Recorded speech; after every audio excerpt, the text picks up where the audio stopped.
Hello friends, অপমান জিনিসটা পলিথিনের মতো। সেটা কেমন? পলিথিন যেমন মাটি চাপা পড়ে গেলেও পচে না, সেই রকম অপমান জিনিসটা সব সময় মনে থাকে।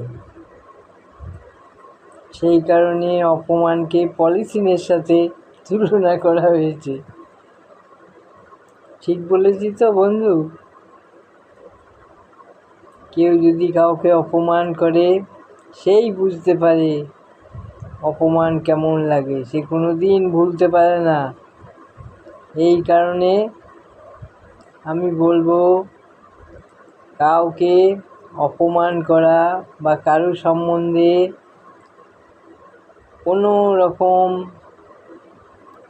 খারাপ অভিযোগ করা ভালো না। এগুলো খুব খারাপ জিনিস। এগুলো তোমরা মেনে চলবে, ভালো থাকতে পারবে। তুমি যদি কাউকে অপমান করো, অন্য কেউ এসে তোমাকে অপমান করবে। তুমি যদি কারোর সাথে ভালো ব্যবহার করো, অন্য কেউ এসে তোমার সাথে ভালো ব্যবহার করবে।